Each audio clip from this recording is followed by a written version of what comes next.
Welcome back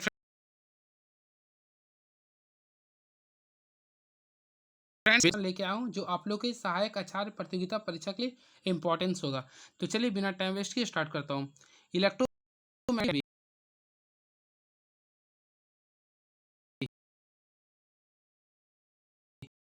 all of these होगा। क्या होगा फ्रेंड्स? ऑल ऑफ दीज होगा। चलिए मैं इसके बारे में कुछ एक्स्ट्रा बताता हूँ। सबसे पहले फ्रेंड्स आप लोग याद रखिएगा, इलेक्ट्रोमैग्नेटिक वेव को चलने के लिए किसी माध्यम की आवश्यकता नहीं होती। यानी फ्रेंड्स ये आप लोग को वैक्यूम में भी चल सकता है। क्लियर है? आप लोग पहला ये ध्यान रखिएगा। क्लियर है? किसी भी माध्यम की इसका आवश्यकता नहीं होता है। जैसे रेडियो वेव हो गया, अल्ट्रा वायलेट रे हो गया, एक्सरे हो गया, गम्मा रे हो गया। क्लियर है?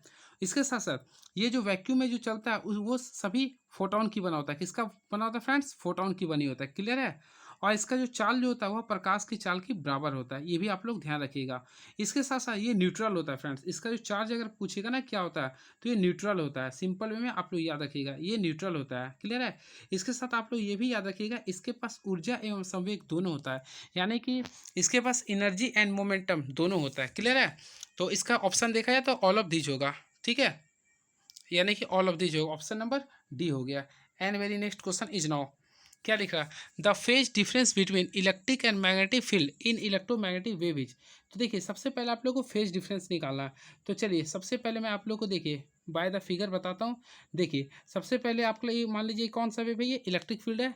अब देखिए एक और मैं ले लेता हूँ मैग्नेटिक फील्ड। तो फ्रेंड्स ये मैग्नेटिक फील्ड अगर लेंगे तो इस टाइप से होता है। तो ऑलरेडी आप लोग को पता है ये क्या होता है, 90 डिग्री पे करता है। क्या करते हैं? आपस में एक दूसरे को 90 डिग्री पे क्रॉस करता है। क्लियर? परपेंडिकुलर होता है। तो इसका राइट आंसर हो गया पाई/2 यानी कि 90 degree.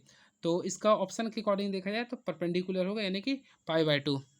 And very next question, the direction of propagation of electromagnetic as. तो देखिए डायरेक्शन आप लोग का बोल रहा है इसका। तो सिंपल वे में आप लोग डायरेक्शन अगर निकाले होंगे तो देखिए सिंपल में आप लोग देखे होंगे तो इस टाइप से परपेंडिकुलर ये करता है। क्लियर है? तो परपेंडिकुलर जब होता है तो ये आप लोग को परपेंडिकुलर का फॉर्मूला लिखना था, यानी कि बी क्रॉस ई करना था, यानी कि parallel to magnetic field and electric field. यानी ऑप्शन नंबर सी हो गया right answer. And very next question, विद्युत चुंबकीय तरंग कौन सा गुण प्रदर्शित नहीं करता है? तो ऑप्शन के अकॉर्डिंग अगर देखा जाए तो ऑप्शन के अकॉर्डिंग देखा जाए तो फ्रेंड्स ये आप लोग को खुद से बताना होगा। क्लियर है? आप लोग के लिए मैं रख दे रहा हूँ ये। क्लियर है? And very next question is now. तो चलिए नेक्स्ट क्वेश्चन लोग देखते हैं क्या लिख रहा। Electromagnetic wave are. तो मैं अभी जस्ट आप लोगों को बताया था। देखिए इलेक्ट्रोमैग्नेटिक जो वेव होता है, देखिए सिंपल वे में देखिए इस टाइप से ये वेव बनाता है। तो ये जो परपेंडिकुलर जो वेव बनाता है उसे हम लोग बोलते हैं, देखिए जो परपेंडिकुलर जो वेव बनाता है फ्रेंड्स उसे हम लोग बोलते हैं अनुप्रस्थ तरंग, यानी कि ट्रांसवर्स वेव बोलते हैं। क्या बोलते हैं? Transverse wave. याद रखिएगा, जब भी कोई परपेंडिकुलर वेव अगर बनाता है तो उसे हम लोग बोलते हैं ट्रांसवर्स वेव। क्लियर है? चलिए next question, large refractive indexes. तो सबसे ज़्यादा जो रिफ्रैक्टिव इंडेक्स होता है फ्रेंड्स वह डायमंड्स का होता है। कितना होता है ये भी याद कर लीजिए, 2.42 होता है। 2.42 होता है। क्लियर है? नेक्स्ट क्वेश्चन, और वही बात करें एयर का, तो एयर का फ्रेंड्स लगभग 1 होता है। क्लियर है? And next question, when light is refracted then which of the following is not change.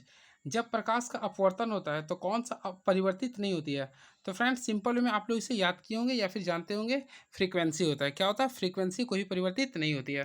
And very next question, the power of lens is. देखिए लेंस की जो क्षमता होता है, देखिए मैं आप लोग को बताता हूँ, पी इक्वल टू होता है 1/f होता है, यानी कि the inverse of focal length is called as power of lens होता है। यानी कि इसका right answer option number A हो गया। क्लियर है?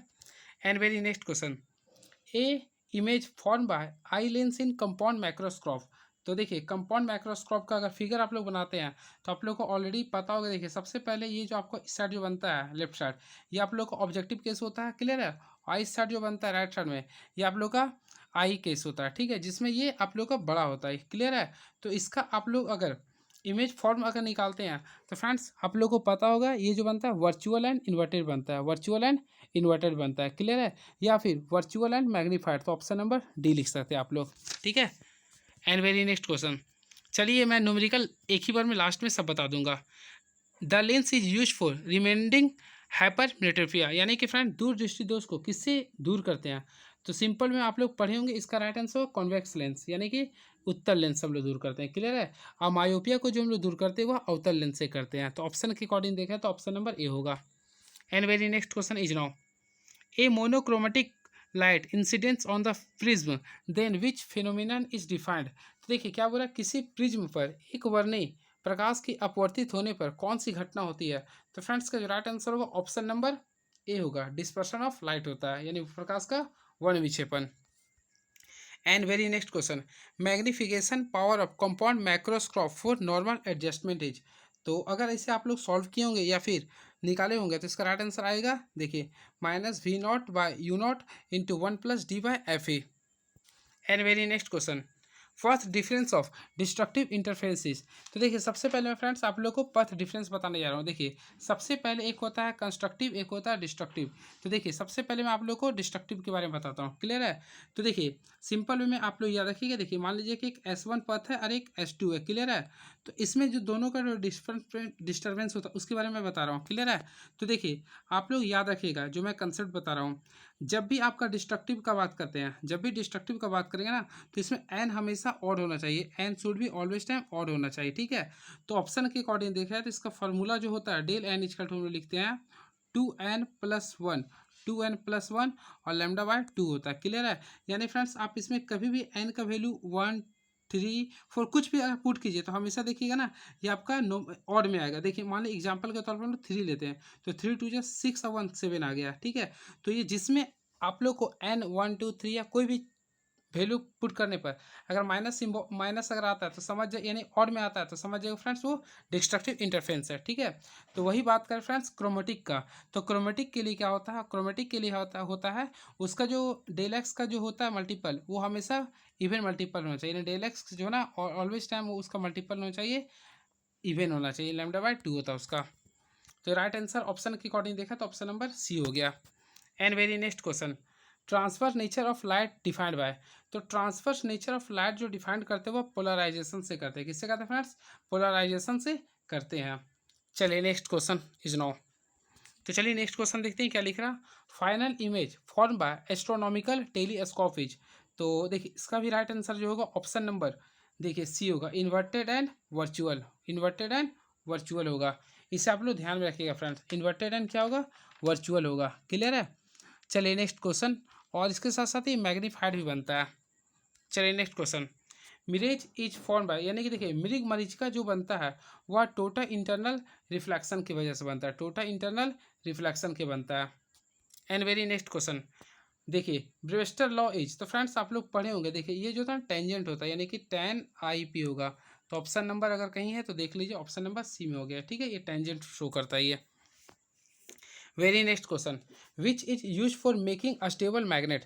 तो फ्रेंड्स आप लोग को अच्छे से पता होगा स्टेबल मैग्नेट को बनाने के लिए हम लोग सॉफ्ट आयरन का हम लोग यूज करते हैं, तो ऑप्शन नंबर बी हो गया, क्लियर है। And very next question, for making electric magnetic substance should have. तो देखिए जब भी इलेक्ट्रिक मैग्नेटिक सब्सटेंस बनाने हम लोग को चाहिए होता है तो उसके लिए फ्रेंड्स देखिए उच्च चुंबकीय धारणशीलता होनी चाहिए, क्लियर है। इसके साथ साथ हाई इलेक्ट्रो, इसके साथ साथ आप लोग ये भी याद रखिए फ्रेंड्स, देखिए यहाँ आप लोग केवल इसी को याद रखिए, क्लियर है। लेकिन इसमें एक और कंडीशन होता है जो मैं आप लोगों को बताने जा रहा हूँ। इसके साथ साथ इस मैग्नेटिक के लिए हाई मैग्नेटिक स्टेशनरी भी होना चाहिए, क्लियर है, ये भी आप लोग ध्यान में रखिएगा। या फिर हाई परमिबिलिटी भी होनी चाहिए, इसके लिए हाई परमिबिलिटी भी होती है, ये भी याद रखिएगा, हाई परमिबिलिटी भी होती है। चलिए next question, Lawrence which is of Lawrence force. तो देखिए लॉरेंस फोर्स का सिंपल वे में फार्मूला के अकॉर्डिंग अगर देखा जाए तो देखिए ऑप्शन के अकॉर्डिंग अगर देखा जाए तो मैं फार्मूला बता, देखिए एफ इजकल टू हम लोग लिखते हैं QE प्लस QV+B। तो इस टाइप से आप लोग खुद से देख लीजिएगा, ठीक है। तो चलिए नेक्स्ट ऑप्शन नंबर सी हो जाएगा इसका right answer. And very next question, देखिए ये क्वेश्चन काफ़ी तगड़ा है, magnetic susceptibility of platinum is 0.001, value of magnetic permeability is. तो देखिए आप लोग ऑलरेडी पहले से पढ़े होंगे क्लास 12th में, तो इसका जो फार्मूला होता है या फिर कंसेप्ट मैं आप लोगों को कुछ बता देता हूँ।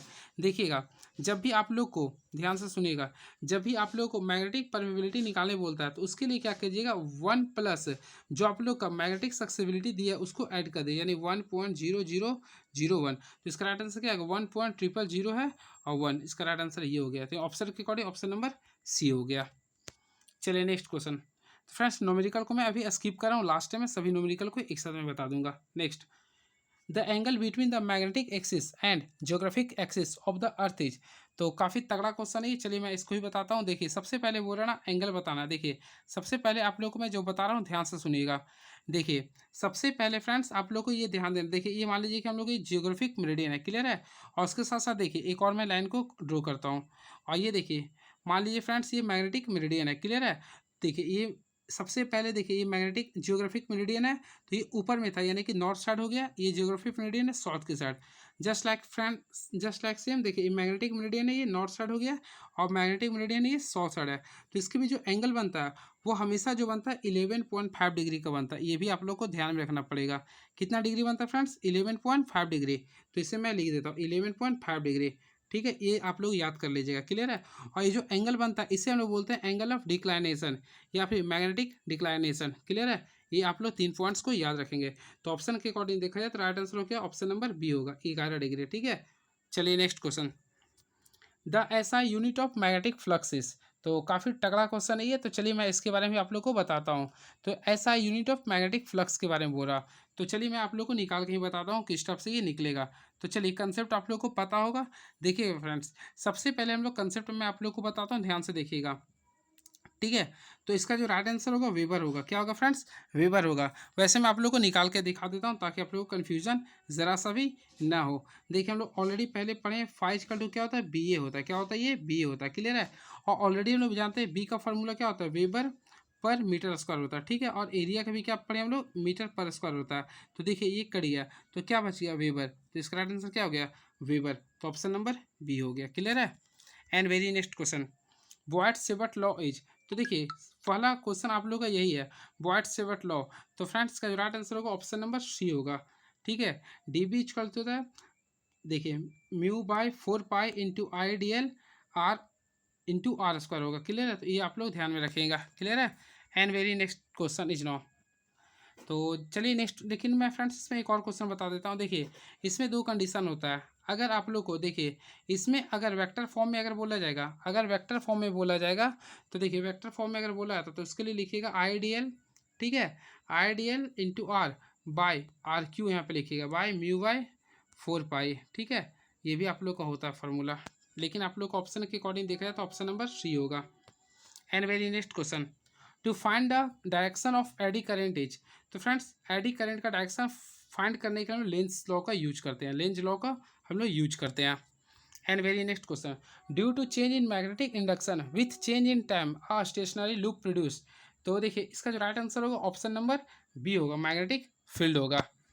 And very next question, a machine which converts mechanical energy into electrical energy is. तो ये तो काफ़ी इजी क्वेश्चन है फ्रेंड्स। तो क्या बोले, एक ऐसा मशीन का नाम बताइए जो आप लोग को मैकेनिकल एनर्जी को इलेक्ट्रिकल एनर्जी में बदलता है। तो फ्रेंड्स आप लोग सिंपल वे में डायनेमो लिख सकते हैं। क्लियर है? जिसे यूज आप लोग क्लास 10th में भी किए थे पढ़ने के लिए। ठीक है, चलिए नेक्स्ट क्वेश्चन देखिए, the peak value of alternating current is 440 volt of virtual voltage. तो फ्रेंड्स हम लोग सबसे पहले आप लोग को वर्चुअल वोल्ट पता करना है, यानी कि देखिए वी नॉट को पहले पता करना। तो हम लोग इसका फार्मूला पढ़े हैं। देखिए तो इसके लिए फार्मूला सिंपल में आप लोग को पढ़े होंगे। देखिए आप लोग को क्या करना है, जो दिया हुआ है यानी 440 दिया ना, इसको हम लोग क्या करेंगे, अंडर रूट 2 से डिवाइड कर देंगे। क्लियर? अब देखिए रेशनलाइजेशन हम लोग करते हैं, तो √2 इंटू √2 करेंगे। तो फ्रेंड्स सॉल्व कीजिएगा तो 220 इंटू √2 आ जाएगा, जो कि ऑप्शन नंबर सी में शो कर रहा। And very next question is now. तो चलिए नेक्स्ट क्वेश्चन की ओर हम लोग मूव ऑन करते हैं। Working rule of dynamo by the principle of. तो सबसे पहले आप लोग को जानना पड़ेगा जो डायनेमो जो वर्क करता है वह किस सिद्धांत पे कार्य करता है। तो फ्रेंड्स का जो राइट आंसर होगा ऑप्शन नंबर बी होगा, इलेक्ट्रोमैग्नेटिक इंडक्शन पे वर्क करता है। इलेक्ट्रोमैग्नेटिक इंडक्शन पे ये वर्क करता है। And very next question is now, Henry is the unit of. तो फ्रेंड्स आप लोगों को ऑलरेडी पता होगा हेनरी जो यूनिट होता है वह सेल्फ इंडक्शन और म्यूचुअल इंडक्शन दोनों का होता है, यानी ऑप्शन नंबर सी हो गया। तो इसका जो राइट आंसर होगा friends, mutual induction and self induction दोनों होगा। क्लियर है? आप लोग इसे ध्यान में रखेंगे। And very next question is now, S I unit of impedance. तो फ्रेंड्स आप लोग यहाँ पे क्वेश्चन क्या बोल रहा है, एस आई यूनिट्स किसका निकालना, इम्पिडेंस का। तो इसका राइट आंसर होगा ओम होगा। क्या होगा फ्रेंड्स? ओम होगा। मैं आप लोग को ऑलरेडी 3 कंसेप्ट दे रहा हूँ। देखिएगा सबसे पहले रेजिस्टेंस का, रेजिस्टेंस की बात करते हैं या फिर रिएक्टेंस की बात करते हैं। ठीक है, रेजिस्टेंस, रिएक्टेंस या फिर इम्पिडेंस, ये तीनों का जो ऐसा यूनिट होता है वह ओम होता है। इसे ध्यान में आप लोग रखेंगे। And next question, the S I unit of mutual induction is. तो फ्रेंड्स मैं अभी आप लोग को ऑलरेडी बताया था क्या होता है, हेनरी होता है। क्या होता है फ्रेंड्स? हेनरी होता है। And very next question is now, which of the following is based on the law of conservation of energy. Law of conservation of energy, तो ऑप्शन के अकॉर्डिंग देखा जाए तो लिंच लॉ जो होता है वह law of conservation of energy next question हम लोग देखते हैं क्या लिख रहा। देखिए dimensional formula of mutual induction is, तो इसका अगर आप लोग निकालते हैं फ्रेंड्स, तो अगर आप लोग इसका निकालते हैं तो ऑप्शन नंबर ए आ जाएगा इसका निकालने पर। क्लियर है। एंड वेरी नेक्स्ट क्वेश्चन, देखिए आप लोग के सामने एक नोमेरिकल एक और आ गया। चल इसको मैं सॉल्व कर देता हूँ। देखिए the equation of alternating current, तो आई बराबर आप लोग के सामने जो दिया मैं आगे उसको लिख देता हूँ, ठीक है। फिर मैं आप लोग को बताने का प्रयास करता हूँ। देखिए आई का वैल्यू ये दिया हुआ, तो आप लोग को फ्रीक्वेंसी निकालना है। तो देखिए सबसे पहले देखिए ये सॉरी, देखिएगा फ्रेंड्स मैं आप लोग के सामने बता रहा हूँ, एक फार्मूला आप लोग ध्यान में रखिएगा। आई जो फार्मूला होता है वह आई नॉट होता है। क्लियर है। फिर साइन होता है या ओमेगा टी लिखते हैं, ओमेगा टी लिखते हैं। क्लियर है। तो देखिए अगर आई नॉट का वैल्यू बोलता तो कितना था, 0.6 आ गया। क्लियर है। लेकिन हम लोग को फ्रीक्वेंसी का वैल्यू पता करना था। ठीक है। तो देखिए ओमेगा, ओमेगा का वैल्यू क्या दिया, देखिए 100 पाई दिया। क्या दिया फ्रेंड्स, 100 पाई दिया। क्लियर है। और ऑलरेडी आप लोग को पता होगा ओमेगा इजकल टू हम लोग क्या लिखते हैं, 2 पाई इंटू फ्रीक्वेंसी के रूप में लिखते हैं। ठीक है। और इजकल टू क्या दिया, 100 पाई दिया। तो देखिए पाई पाई कैंसिल हो गया फ्रेंड्स। तो फ्रीक्वेंसी का अगर देखा जाए ना, तो 2 का टेबल में 100 कितना टाइम्स आएगा, 15 टाइम्स आएगा। तो इसका राइट आंसर हो गया 50 हर्ट्ज होगा। तो ऑप्शन के अकॉर्डिंग अगर देखा जाए तो इसका राइट आंसर क्या होगा, ऑप्शन नंबर बी हो गया राइट आंसर। क्लियर है। And very next question is now, core of transformer mode of laminated self iron core minimised four. तो फ्रेंड्स आप लोग को ऑलरेडी पता होगा ट्रांसफार्मर के कोर को परतदार रखा जाता है किसको रोकने के लिए, तो एडी करेंट, तो रिड्यूस फॉर एडी करंट। तो इसका राइट आंसर क्या होगा, ऑप्शन नंबर ए होगा, एडी करंट्स के लिए। क्लियर होता है। क्लियर है। And very last question is now, permeability of free spaces. तो यानी कि फ्रेंड्स इसका राइट आंसर होगा, देखिए आप लोग को इसको याद करना पड़ेगा।